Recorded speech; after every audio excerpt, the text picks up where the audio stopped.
Oh, yeah, here they are. I was on the wrong meeting? Yeah.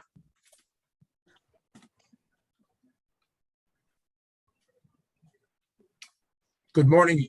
Good morning, everyone. So, could you make sure it's recording? Yeah, it's recording. Okay. So, this week is a busy week.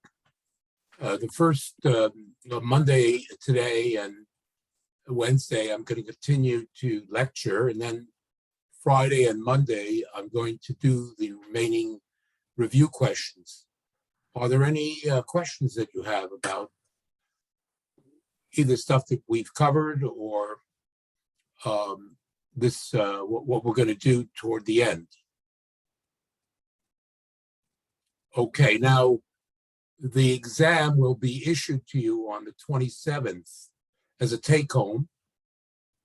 There'll be 3 out of the 9 review questions will be on the you will have to answer from the examination paper.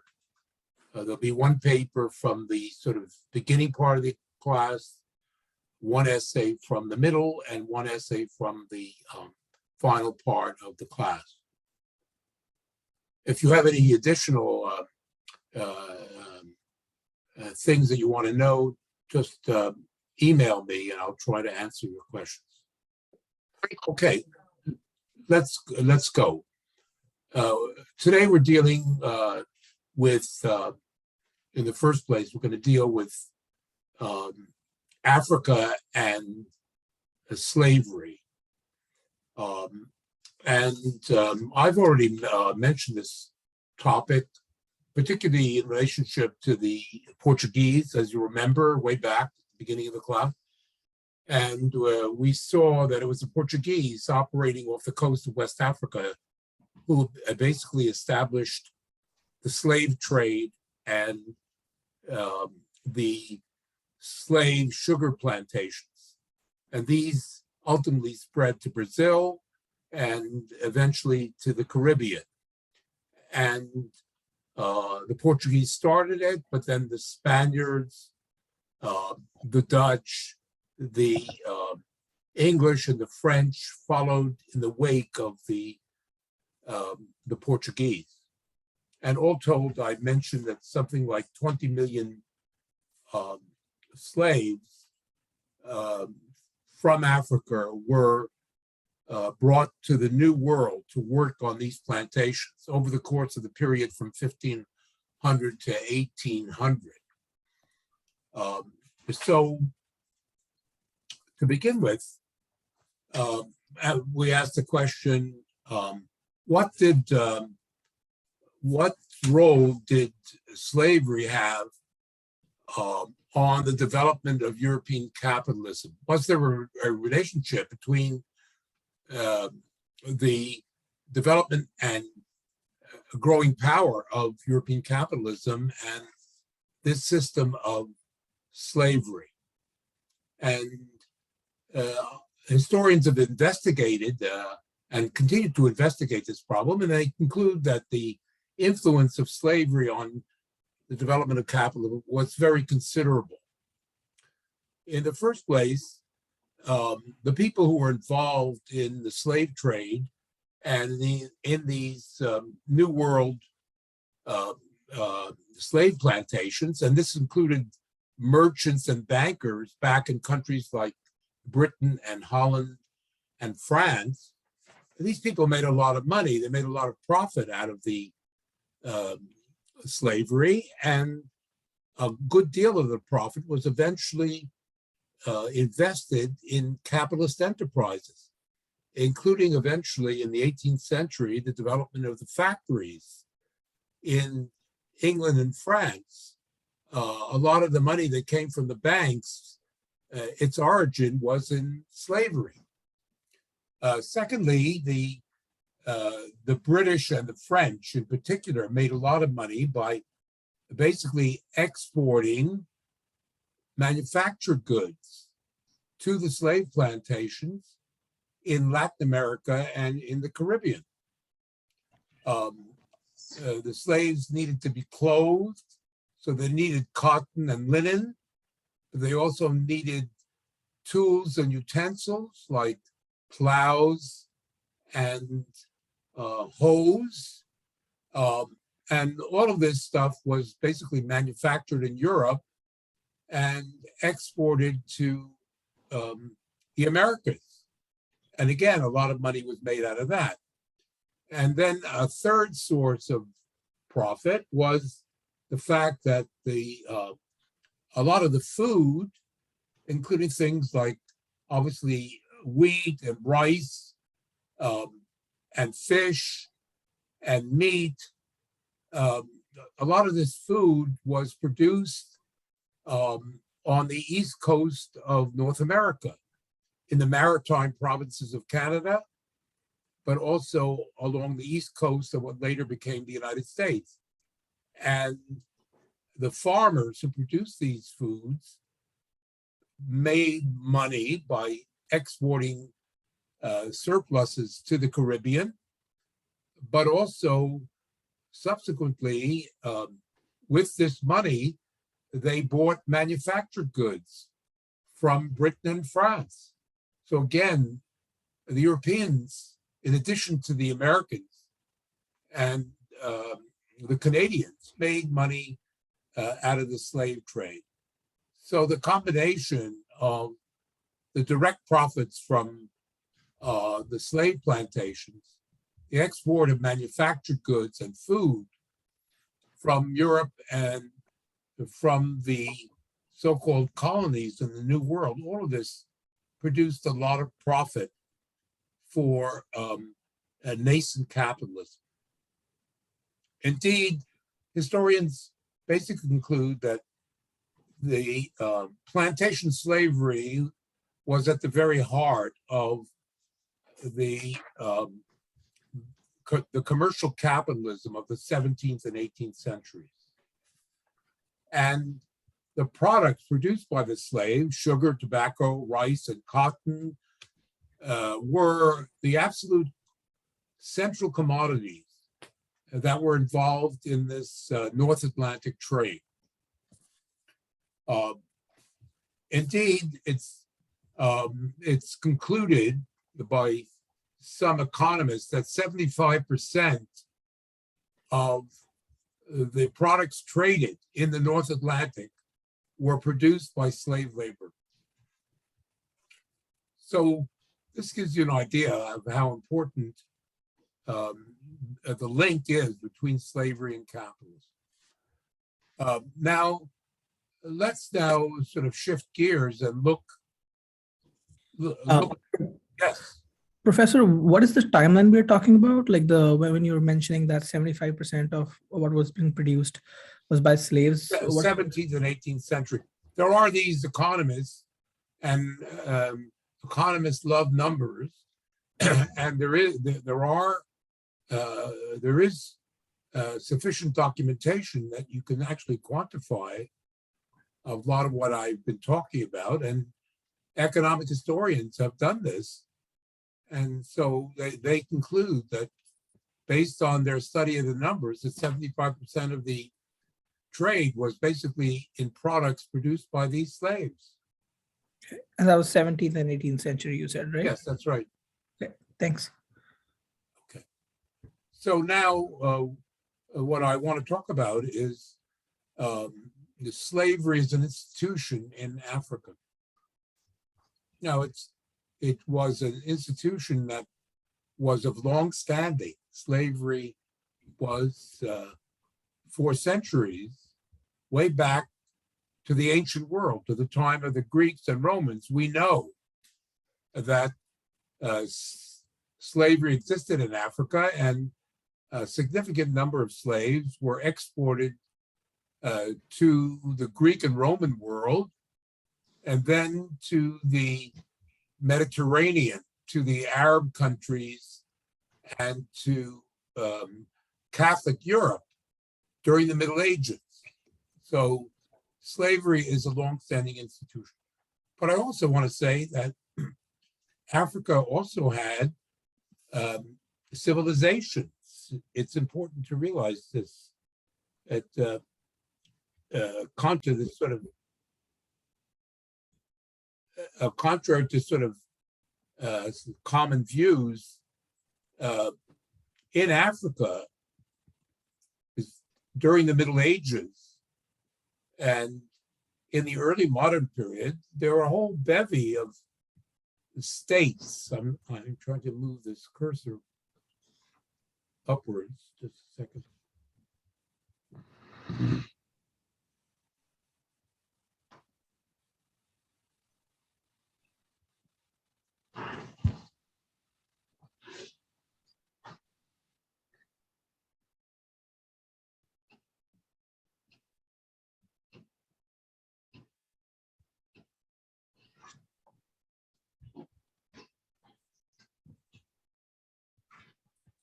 Yes, here I've listed some of the most important kingdoms that existed during the late Middle Ages and at the beginning of during the 16th century, which can be characterized as civilizations.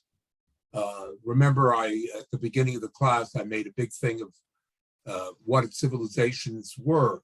And when we examine these states, we find that, sure enough, there were political structures, religious temples, social classes, monumental buildings, Iron Age technology. The Smiths played a big role in these societies, and there were cities or towns, and writing, particularly Arabic writing, because as I explained, Islam, especially in the late Middle Ages and early modern period, played a big role in, especially on the coasts of Africa. So there were these civilizations. Now, one of the things that is significant in terms of understanding slavery was that land was held by the community in all these in these states and in the more tribal organization of other places. Land was the possession of the community, not of individuals. There were, of course, in African society was differentiated. Most of the people were common people who were, as a matter of fact, peasants.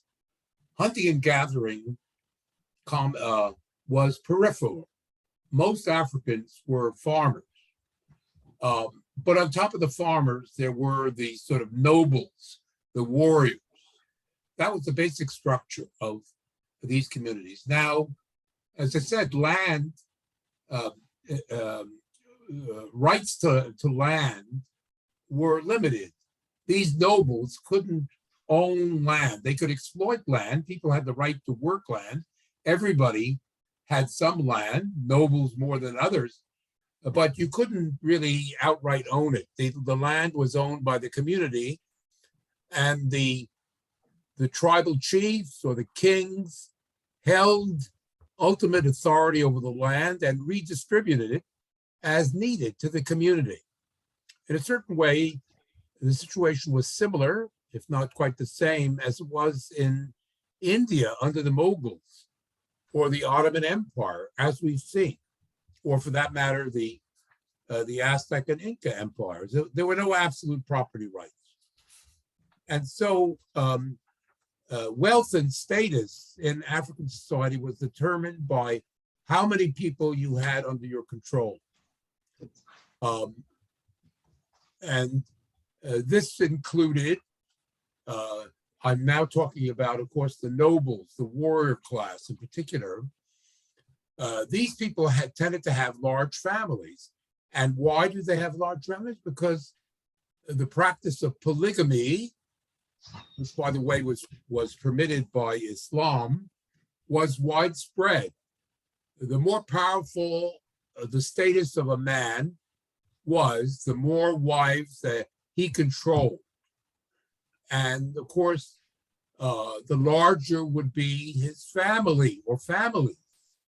And all of this labor, the labor of the wife and the labor of the kids, were basically controlled by these noble warriors. In addition to this sort of power over families, and you should understand that families, I mean, we have the quote unquote, the loving family of today, etc., the ideal, I don't have to explain it to you. Well, families historically were very different. Love relationships were exceptional, and it was all about social status and economic life and how much work you could get out of the family, including the children. So as part of this structure, the slaves were basically part of this family structure. They weren't quite members of the family. Let's be clear about that. But they had a certain status. There were obviously wars. People were taken captive. They were made slaves, and they became part of the sort of domestic economy of these powerful individuals. So that was a structure that developed in the ancient world and right through the Middle Ages. Now, obviously, slavery was a humiliating condition, humiliating and difficult condition. But the thing is that this is not quite the same thing as what we can call commercial slavery. Yes, some slaves ended up in the slave markets of the Mediterranean, but for the most part, the slaves were not sold. In some places, the selling slaves was prohibited, and the condition of being a slave was not hereditary. If you were a slave, your children were not necessarily slaves. And so it was a system of exploiting labor, no question about it. And some like worked in the field. Did somebody have a question? But this is not the same as the commercial slavery that developed first amongst the Portuguese in the 15th century. We call this slavery chattel slavery because basically the slaves, the Portuguese began to treat slaves like cattle. So we call this chattel slavery. And slaves amongst the Portuguese could be freely bought and sold, and the condition of slaves became hereditary.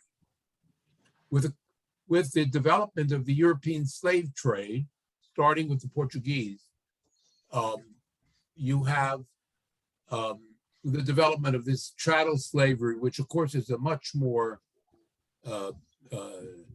onerous and cruel system of slavery. Not to say that African slavery was so great, but this is much more serious. And as this developed, because, as I've explained, these plantations in the New World, especially for sugar, were so lucrative, profitable, that the slave plantations quickly developed from the 16th century through the 17th and climaxing in the 18th century. The demand for slaves grew larger and larger. Hundreds of thousands and eventually millions of Africans were basically captured and transported in this way. And so what happened was there were, of course, African merchants on the coast, particularly of West Africa. Most of the action here is on the west coast of Africa. There's a little bit in Mozambique, but it's not anything as significant as West Africa. You have the development of a series of great slave kingdoms. And here below, I mentioned some of them, the slave kingdoms of the 17th, 18th centuries. and the Oyo, the Dahomey, the Asante, the Segoya, the Fulo-Jalon. These were the great slave kingdoms. And what you find is two things that are characteristic about these kingdoms were they were geared for war. The purpose, they became militarized. They were equipped with weapons, rifles by the Europeans. The gun trade was very important as part of this system. So there was a militarization of these kingdoms. And in terms of the socialization within them, becoming a soldier and raiding into the interior of Africa and seizing captives was very important. The second aspect, of course, is the development of sophisticated commercial setups within these slave kingdoms. Merchants appeared, and these merchants were the intermediaries.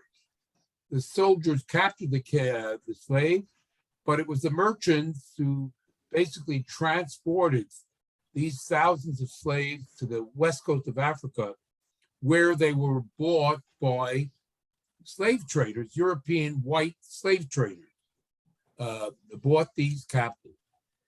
And of course, the result of all this was that, and this starts, we can say it's at the end of the 16th century, it really gets going. It's very strong in the 17th and 18th century as these slave plantations develop. And it meant that there was a permanent state of war in Africa as a result of this, particularly in these regions, West Africa, Central Africa. The peoples there were in constant terror of being captured by these slave kingdoms and their warriors. And people retreated into the forest or into the hill country to try and get away from these slavers, as they were called. And of course, this meant constant ferment in West and Central Africa over these centuries that I'm talking about. So the effects of slavery and the slave trade on Africa were catastrophic.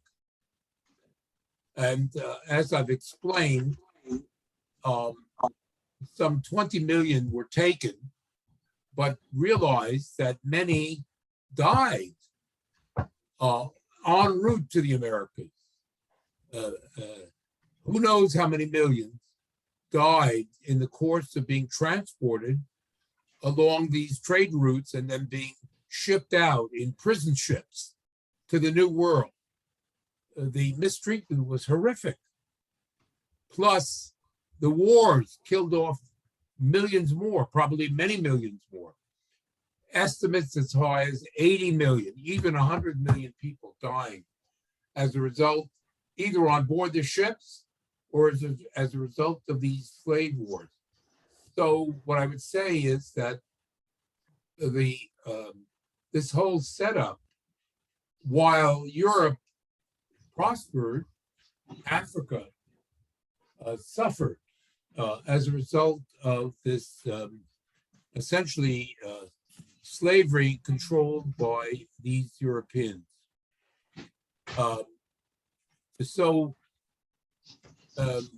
Any questions about what I've said?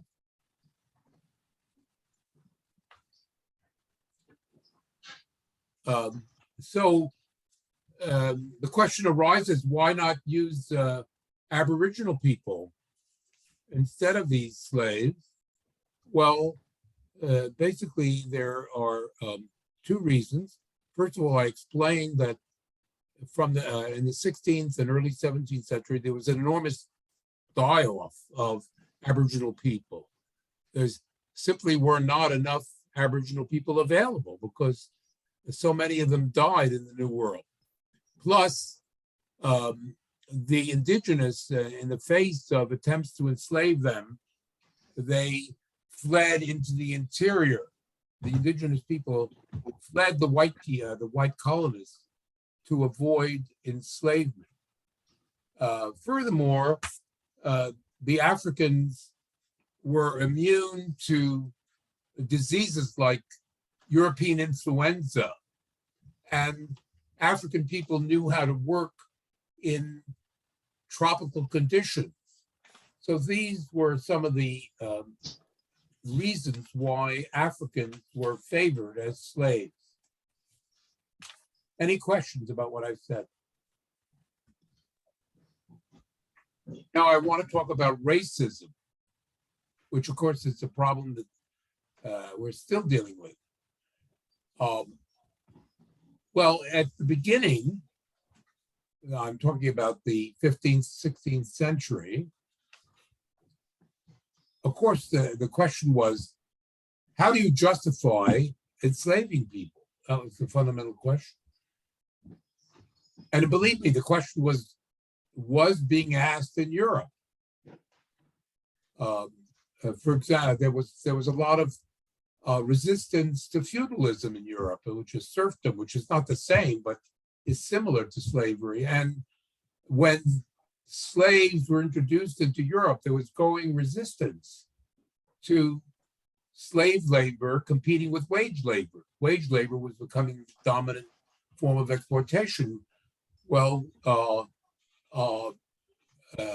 wage labor was preferred because it was a kind of freer form of slavery. That's the way I would put it. Wage slavery was preferable to actual direct slavery. Investigation shows that that's the case. In any case, how do you justify enslaving people? Well, the early slavers basically said, well, we're converting them to Christianity. These people are pagans, and moreover, they're not civilized. They run around half naked. Of course, the people in the tropics tend to not wear many clothes. But in any case, these were some of the justifications for enslavement. Non-European peoples were not civilized and not Christian. It was a common view. But in the 18th century, you begin to see that the apologists for slavery, the intellectuals, who were, of course, connected to the merchants and so on, they were connected. Some intellectuals were connected with this trade. They began to write tracts, which basically said, made a big thing of the color of Black people in Africa. This sort of visible difference became important. And I would link this also to the beginnings of biology in Europe, which at the beginning was partly sort of involved as sort of the common sort of prejudices of Europeans. And some of these early biological thinkers began to make a big thing about color. And so this became, and basically what they said is that Black people are of a different color, they're a different color than white people. As a matter of fact, they're of a different race. And Black people are intellectually and morally inferior to white people and are natural slaves. They basically gave a sort of biological rationalization. Of course, all of this is complete nonsense. But nevertheless, in the 18th century, this became the rationalization. A lot of money was involved here, remember. And so you see, both in North America and in Latin America, there are more and more laws prohibiting intermarriage between Black and white people, or prohibiting education and training for Black people. There's a sort of attempt to deculturalize, if you want, Black people. Now, the development of these racial theories, of course, it has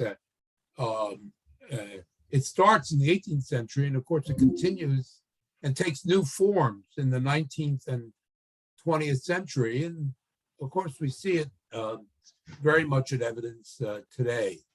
I mean, today everything is in regression, and we see a recrudescence of some of these ideas. But part of the reason why these racial theories got going was that in Europe and also in the colonies in the New World, the colonies of the Americans in the New World, a movement against slavery began to develop in the 18th century. Some people began to say that slavery is unchristian. All people are equal under God, and it's immoral, sinful. It's heinous to enslave other people. And secondly, beyond this, there was also developing an intellectual movement which we call the European Enlightenment, a part of whose premises was the idea that all people are equal. The idea of the fundamental equality of the whole human race became more and more popular in 18th century European culture. And a movement against slavery, which we call the abolition movement, began to develop. And so it was in reaction to this movement towards abolition that these racial theories began to develop. Are there any questions about what I said? Okay, but at the end of the day, I would say that certainly this sort of anti-abolition movement had some impact, but what really changed the situation was the outbreak of a gigantic slave revolution on the island of Haiti in 1791. In the aftermath of the outbreak of the French Revolution in 1789, the revolution spread to the leading slave colony of the French on the island of Haiti, where there was nothing less than 500,000 Black slaves working on the sugar plantations in Haiti. Well, they rose up. They drove out their white masters. And nothing that the French or the English, later the English, although they tried, could block this revolution. And so the slaves emancipated themselves. And in the wake of that, the anti-slave movement gained momentum, so that within the British Empire, in Britain, but all over the British Empire, in 1807, the slave trade was prohibited in 1807. And then in 1833, slavery itself was prohibited in the British Empire. That included Canada. There were slaves in Canada until 1833. And finally, in France, slavery was prohibited in 1848. However, slavery did not disappear. In fact, in a few places in the American South, in Cuba and in Brazil, a second slavery got going. Sugar and cotton and rice were so important, especially with the development of industrial capitalism, feeding and clothing people in Europe and in North America was so important that, in fact, the demand for these products was so intense that as I said, in Brazil, in Cuba, and in the American South, a second slavery developed, which only finally ended about in the 1880s. Brazil was really the last country to permit slave labor. In Brazil, it lasted until the 1880s. Questions about what I've said? Now, having dealt with all of this, I want to turn to the background to the French Revolution. And in speaking about the background to the French Revolution, the first thing we have to talk about is the Enlightenment. This movement that I mentioned, part of which reflected itself in the movement to abolish slavery. But the movement was much broader than that. It was a comprehensive ideology, as I would call it. And the focus of this ideology was the Kingdom of France.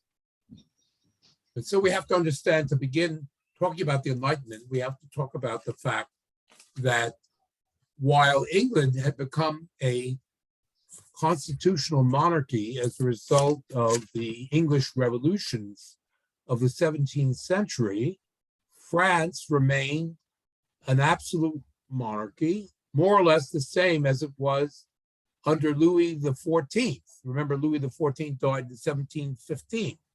Well, between 1715 and 1789, France was essentially an absolute monarchy, as had been established by Louis XIV. And so that was this general situation.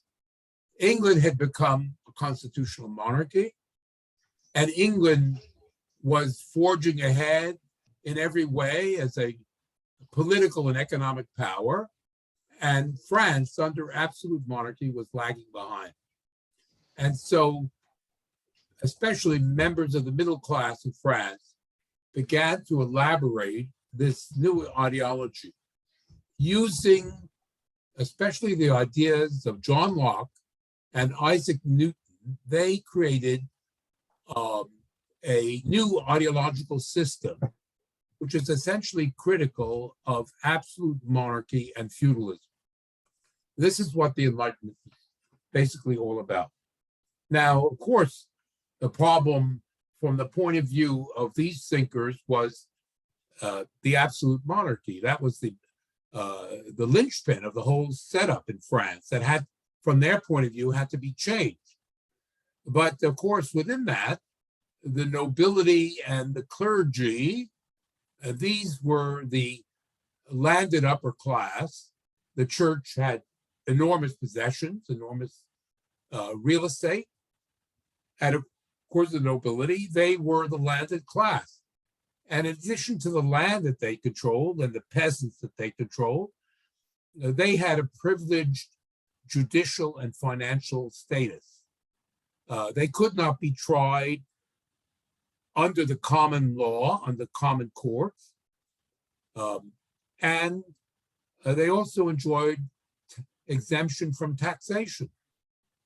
So you have the monarchy, you have the nobility and the upper clergy. This whole setup persists right to the eve of the French Revolution.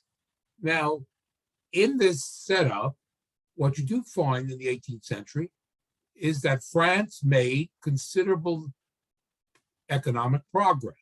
Nothing like the English, let's be clear. The English were the leaders. Capitalism was established, the constitutional monarchy, and English capitalism flourished, came to become dominant. However, the middle class in France began to develop rapidly during the 18th century, and a certain capitalist agriculture, capitalist vigorous commercial life. France was a leading exporter of many products, and so the middle class gets stronger. Profits are made. The middle class becomes wealthier and wealthier. Some of them can even rival the nobles. But at the same time, overall economic development was blocked because of the system of absolute monarchy and privilege. And as the century wore on, in fact, these contradictions led to a series of economic crises, food shortages, a lot of there were actual famines where people were dying. And so you have this paradoxical situation. The middle class is getting stronger and stronger, but beneath that, there's terrible suffering, and the economy is fundamentally blocked, and the common people are suffering. Actually, their economic situation deteriorates in the course of the 18th century.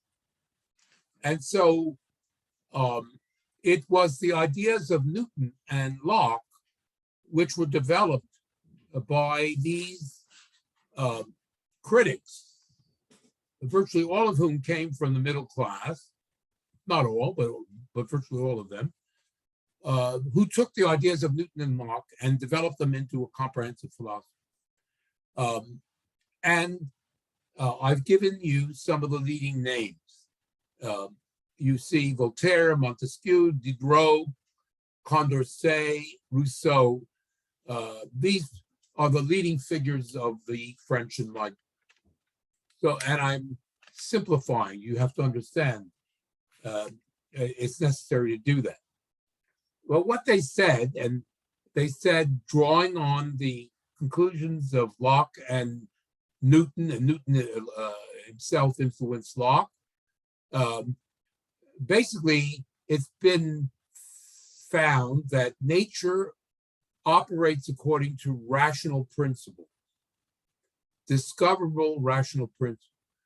Through observation and mathematics, Newton has shown that there are certain universal principles by which nature operates. In other words, nature is rational in its very essence. Nature is rational. And so they continued, since society and its institutions are part of nature, they emerge from nature, they too, society and its institutions, should be reformed according to rational principles. You see where this is going. And therefore, in order to sort of understand society, we have to use reason and empirical observation. And instead, up until this point, instead of our using rational and empirically based principles on which we create society and its institutions, our institutions, that is to say, absolute monarchy, the privileges of the clergy and of the nobility, are based on tradition, custom, faith, and innate ideas, God-given ideas. This is incorrect. The society should be, instead of being based on tradition, custom, faith, and innate ideas, should be based on rationally and empirically based principles. Now, the implication of this is that the power of the absolute monarchy is not justified according to the laws of reason, nor are the powers of the nobility based on some pedigree or genealogy or biology, nor are the privileges of the clergy. Which brings me to give you sort of a key example of that. One of the basic principles of the Catholic Church is the idea of original sin. The Church explained the unhappiness of humankind, that human life was unhappy, and indeed evil was rampant in the world because of the original sin of mankind. Mankind had disobeyed God and therefore were cast out of Eden and into original sin, and therefore from that point onwards, unhappiness and evil were the lot of mankind. But to the contrary, Locke explained that the human condition was not based on some original sin, some innate original sin, as I've explained, but rather human experience was the human condition was the result of the knowledge that we acquired through our experience. All of our knowledge, including our rational understanding of things, is built up out of the experiences we have, beginning with our childhood. And therefore, whether we are happy or unhappy, whether we are good or bad, is determined by our experience. If we have negative experiences through our parents and our family or our school or the institution, we're going to be unhappy and even resort to crime. If we have positive experiences in our family, in our schooling, in our institutions, we will experience happiness and become virtuous human beings. Therefore, it's very important to reform the family, reform education, reform the institutions of society as a whole in order to produce positive experiences. And not only can people be happy and virtuous, but such experiences can become cumulative. It was the philosophers of the Enlightenment who said that it is possible for human beings to experience progress. Humanity, the history of society, could become a story of progress. The idea of progress was invented by these people. And finally, the philosophers said we should learn from the Chinese, we should learn from the Aboriginals, we should learn from the Tahitians. They became cosmopolitan. They abandoned Eurocentricity, and they began to say we can learn from all the peoples of the world. There was a kind of universalism in the philosophy of the Enlightenment. Now, these people, Montesquieu, Voltaire, Condorcet, they were not revolutionaries to begin with. They were reformers. They wanted the monarchy in France to reform itself according to the principles of the Enlightenment. And they were against revolutionary or radicalism or anything like that. But the monarchy did not reform itself. It remained stubbornly entrenched with the principles of the absolute regime. And therefore, when crisis developed in French society at the end of the 18th century, revolution broke out, and the philosophy of the Enlightenment became essentially the ideology of the revolution, which I will explain more fully in the next class. Have a great day.